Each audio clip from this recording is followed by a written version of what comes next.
4. Augmentation des abonnements et factures et frais annexes. Depuis la pose du Linky, plusieurs appareils qui fonctionnaient ensemble ne le peuvent plus. EDF a la solution à votre problème. Prenez un abonnement supérieur.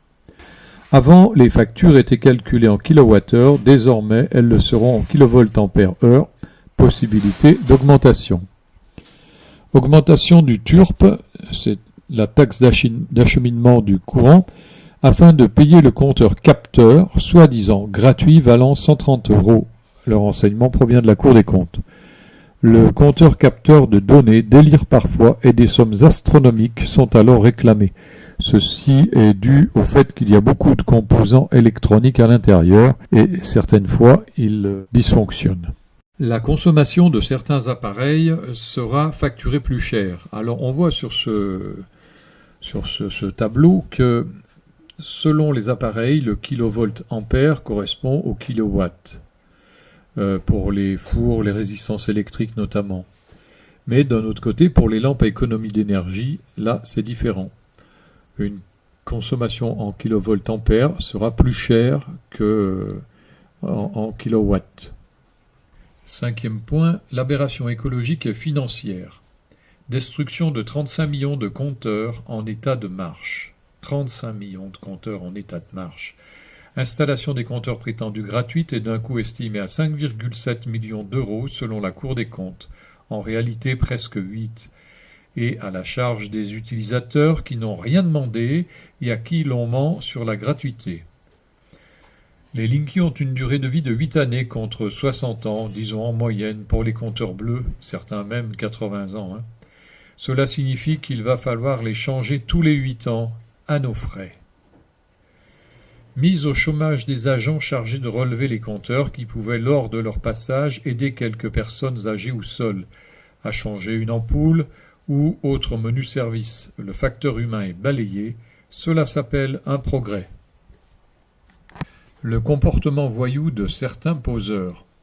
On vient de parler de la disparition du facteur humain comme progrès, et là on va voir que la présence du facteur humain dessert complètement tout progrès social et tout progrès de lien entre les individus.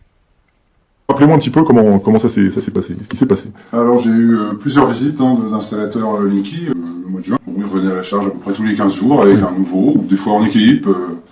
Et puis pour finir, début septembre, là, c'était un gros costaud qui m'expliquait que j'avais pas le choix, que de toute façon il faisait 2 fois mon poids, et que donc j'avais aucune chance de m'opposer à lui. Bon, je me suis quand même mis devant le placard des compteurs là, sur le palier. Et puis là, tout simplement, après des échanges assez vifs avec quelques insultes, pour faire bien, c'est la mafia, on a affaire à une mafia, en tout cas des gens qui se comportent vraiment comme s'ils en étaient, quoi. Il m'a attrapé, il m'a jeté par terre, quoi. Physiquement, donc il vous a... Oui. Il vous a jeté par terre? Il m'a jeté par terre, enfin on a roulé ensemble par terre, plus précisément. Là, sur le palier? Voilà, ouais. Parce que finalement, apparemment, il n'était pas si fort que ça. Et puis, là, quand j'ai vu la dimension que prenaient les choses, je me suis dit, ça va déraper, au mieux que je me retire et que j'appelle la police. Donc je l'ai prévenu, je lui ai dit, j'appelle les flics, et ça ne m'a pas dérangé. Le gars est allé installer tranquillement son compteur, et quand je sortais sur le palier, il continuait à me crier dessus, rentrez chez vous, me donner des ordres, et les policiers sont arrivés juste quand il avait fini, quoi, il repartait. Donc il les a croisés, il les a rencontrés avant moi d'ailleurs, donc je suis sorti évidemment pour aller vite fait pouvoir parler avec l'un d'entre eux. Et ils m'ont dit on va faire un rapport, mais on vous conseille d'aller porter plainte. Vous pouvez pas prendre ma plainte? Ah non, nous on peut pas. Donc je suis allé ensuite porter plainte au commissariat de Maromme. Le comportement voyou de certains poseurs. Plusieurs personnes ont témoigné d'agressions commises par des poseurs. Ceux-ci toucheraient une prime de 10 € pour la pose d'un Linky chez un réfractaire. Les sous-traitants d'Enedis auraient même recours à des gros bras pour forcer la pose. Ils ont aussi des primes de rendement, CF Pôle emploi. 6 bis, le comportement voyou d'Enedis cette fois-ci. Monsieur Lassus, la main sur le cœur, jure qu'il respecte la volonté des habitants tout en exhortant les sociétés de poseurs à faire exactement le contraire. On nous prend pour qui? De nombreuses personnes rapportent qu'Enedis pratique le harcèlement téléphonique ou postal et des intimidations. La Cour des comptes rapporte que le Linky est tout à l'avantage d'Enedis et au détriment des clients.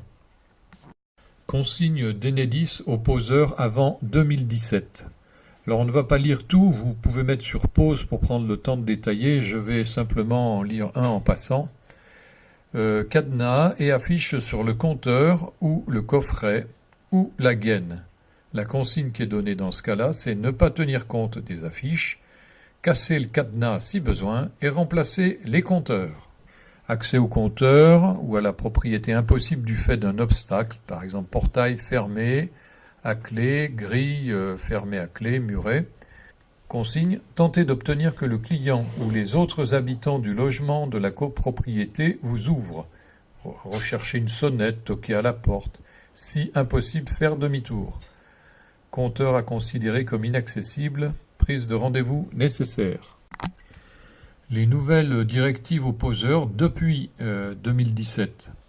Alors par exemple, le client intervient pendant l'intervention de changement de compteur, mais il reste calme, il demande qu'on stoppe l'opération. Demandez au client de s'éloigner de la zone de travail et lui expliquer les dangers liés à l'opération de changement de compteur et la nécessité pour vous de terminer votre intervention. Si le client refuse, stoppez l'intervention pour des raisons de sécurité et appelez son supérieur, si possible en passant le coup de fil à l'écart.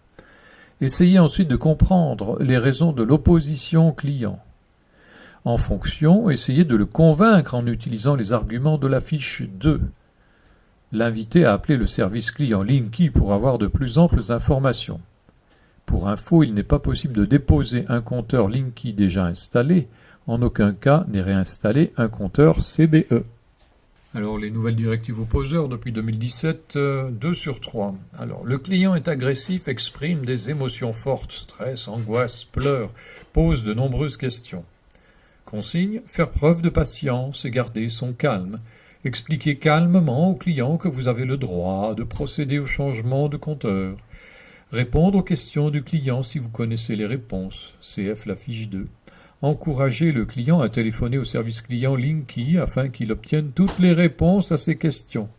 Si l'agressivité est tournée contre vous-même, fixez vos limites et n'acceptez pas que l'on vous parle ainsi. Et si le client ne se calme pas, si son comportement vous paraît dangereux, il est préférable de ne pas insister, faire demi-tour et compte rendu de pause KO. Vous pouvez mettre sur pause. Troisième tableau sur les directives aux poseurs. Par exemple, le client a fait appel à la presse. Consigne, ne pas entrer dans un échange avec la presse. Les inviter à contacter les services d'Enedis. Éviter tout comportement qui pourrait nuire à l'image de l'entreprise de pause ou d'Enedis. Enfin, faire demi-tour et avertir son supérieur, si possible en passant le coup de fil à l'écart, qui préviendra Enedis. Linky et risques sanitaires. Linky fonctionne en réseau. Il recourt au CPL, mais aussi à des courants GSM, avec des relais semblables à ceux de la téléphonie mobile, ajoutant encore de la pollution électromagnétique au smog existant. Le CPL utilise des fréquences classées potentiellement cancérogènes par l'OMS. La norme est fixée à 0,6 volts par mètre. Le Linky serait bien au-dessus et en rayonnement continuel. Le CPL rayonne à 2,50 m des murs 24 heures sur 24, quoi qu'en dise Enedis. Ce sont les informations recueillies qui sont envoyées soi-disant une fois par jour par onde GSM au centre de récupération des données. Maintenant, il va y avoir un petit film sur les risques sanitaires élevés des ondes CPL et ondes radio GSM par le docteur Belpomme, un spécialiste de la question. À Paris, des travaux scientifiques ont permis de mettre en évidence ce syndrome de manière objective. Ces travaux ont été menés par Dominique Belpomme, cancérologue internationalement reconnu et expert en santé environnementale. Toutes ces armoires correspondent aux malades venus me consulter pour une intolérance au champ électromagnétique. C'est la plus grande série mondiale, 1500 cas examinés cliniquement et biologiquement depuis ces 5 dernières années. Les patients ont subi des examens neurologiques et des tests biologiques. On a aussi mesuré le flux sanguin de leur cerveau, ce qui a permis une découverte inquiétante. Nous observons effectivement que certaines zones du cerveau sont moins bien irriguées que d'autres, que ce soit lié à une baisse de fluidité du sang, notamment avec des globules rouges qui s'agglutinent, ou tout simplement aussi avec des capillaires sanguins cérébraux qui sont anormaux. Toujours est-il qu'il y a insuffisamment de sang qui passe dans ces zones du cerveau, et à partir du moment où vous avez une baisse du flux sanguin dans certaines zones du cerveau, vous avez une baisse d'oxygène, un manque d'oxygène qui arrive au niveau des neurones, qui sont les cellules nobles du cerveau. Et bien effectivement, vous avez dans un premier temps un dysfonctionnement des neurones, et si l'exposition au champ électromagnétique persiste, vous avez destruction du neurone, et à ce moment-là, nous entrons dans une véritable maladie d'Alzheimer, ou une maladie apparentée à ce que Alzheimer a décrit. Ici, c'est le lobe temporal droit, ici le lobe temporal gauche, et comme vous le voyez, le flux sanguin passe parfaitement. Chaque fois que c'est rouge ou orange, ça veut dire que le flux sanguin est normal. Par contre, ici, on a le même chez un sujet électro-hypersensible, comme vous le voyez, ici, dans cette région capsulo-thalamique, qui correspond au système limbique, il y a pratiquement plus de sang, plus de globules rouges qui passent. Vous avez le rapport Bioinitiative, qui est un rapport qui fait l'état de plus de 3000 articles scientifiques, démontrant formellement que les champs électromagnétiques sont excessivement toxiques, non seulement avec un risque de cancer, mais également avec un risque sur le système nerveux central. Et il y a des maladies telles que la sclérose en plaques pour lesquelles on suspecte très fortement une origine liée aux champs électromagnétiques. Donc si vous voulez, c'est pour ça que l'électro-hypersensibilité n'est que la partie émergée de l'iceberg. Aujourd'hui, il y a vraiment un début de reconnaissance qui est croissant au niveau de la communauté médico-scientifique internationale. Suite du point 7, risques sanitaires élevés des ondes CPL et ondes radio GSM. Ici va suivre un petit film sur les globules rouges. J'ai donc mesuré le champ d'énergie d'une trentaine de personnes alors qu'elles se tenaient à 30 cm du compteur intelligent. Et dans chaque cas, leur champ était anéanti quand elles se trouvaient devant leur compteur. Puis, nous avons voulu vérifier cela sur le plan physique en utilisant un microscope à fond noir. Ensuite, nous avons formé un groupe témoin afin de vérifier si les anciens compteurs électromagnétiques avaient le même effet sur le sang que le compteur intelligent. Toutes nos premières lames, ce que nous voyons, ce sont des cellules normales. Leur structure est intacte et saine. C'est ce à quoi un échantillon normal ressemble.